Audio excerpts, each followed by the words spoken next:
Ejercito muling nagbabalik sa Siargao kasama ang kanyang Eigenman family upang suportahan si Mama Andy.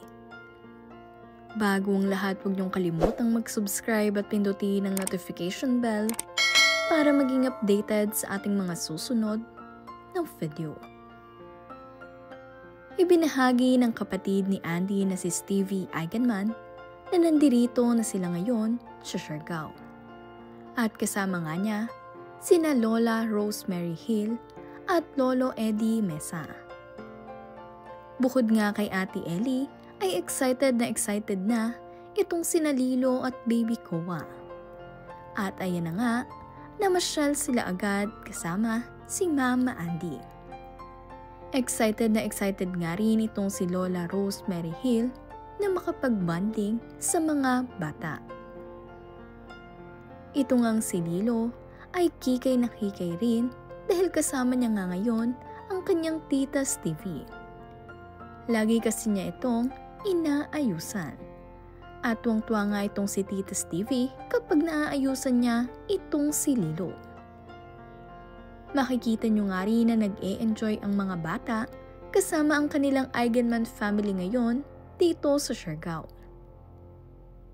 Ibinahagi nga rin itong si Andy na nandirito ang kanyang mama at papa. At sabi nga niya sa kanyang post, "Mama and Papa walking on the streets of my neighborhood."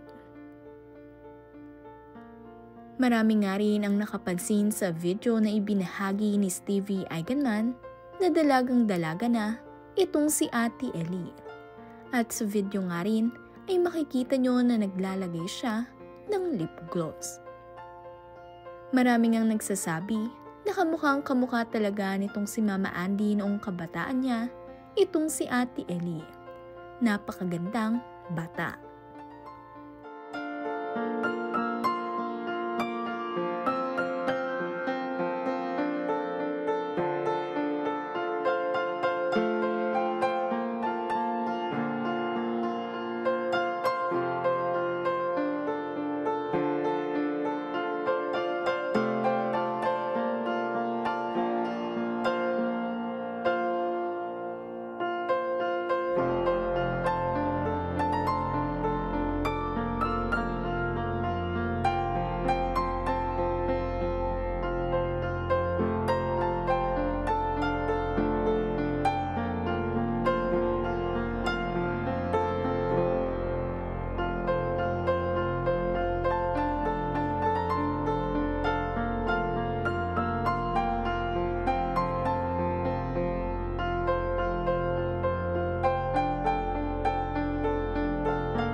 Inirestory nga rin itong si Mama Andy ang throwback photo kasama ang kanyang kaibigan na si Aaron.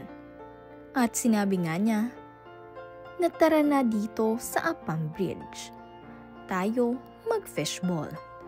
At saka ito tumawa na tila ba mayroong pahiwati.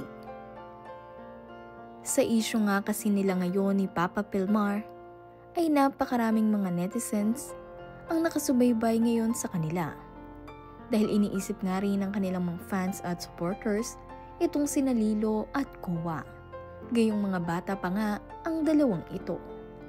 Ngayong nandirito na sa Siargao itong si Ate Ellie at ang kanyang Eigenman family, ay tsak masusuportahan na at magaguide ng maayos itong si Mama Andy nina Lola Rosemary Hill at Lolo Eddie Mesa.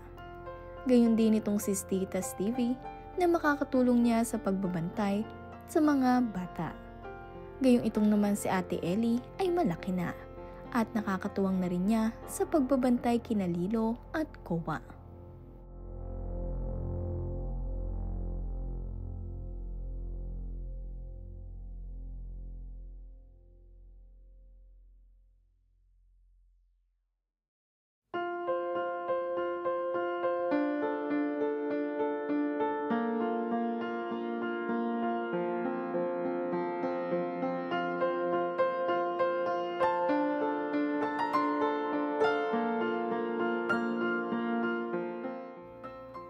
Ipinaliwanag nga rin itong si Andy Eigenman ang kanyang mga post kung bakit niya ibinahagi ang mga ito. Gayong mayroon ngang nagsasabi na dapat ay hindi na lamang niya ito isinapubliko. Ngunit ang rason naman nitong si Mama Andy ay hindi kasi siya nireplyan nitong si Pernilla. Nang hihingi kasi siya ng eksplanasyon kung bakit nagpatato sila ni Papa Pilmar at siya mismo pa ang nag-encourage dito na magpa-couple tattoo sila ng 2 to 4. Sabi nga rin nitong si Mama Andy sa kanyang post ay bakit daw nitong nagkakalabuan pa sila ni Papa Pilmar na isipan niyang gawin ito at hindi noong okay sila dahil silang tatlo naman ay magkakaibigan.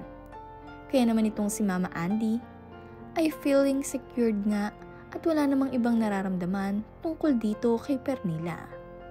Ngunit naging suspicious na nga sila nitong si Papa Pilmar nitong mga nakaraan dahil masyado na itong napapalapit dito kay Papa Pilmar at para bang dinidiscard na ang kanyang mga nararamdaman.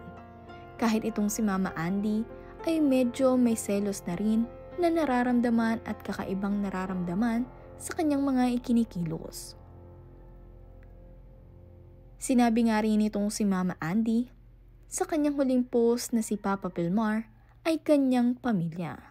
Kaya naman ang kanyang mga fans at supporters ay umaasa pa rin na mapapatawad niya itong si Papa Pilmar sa nangyari.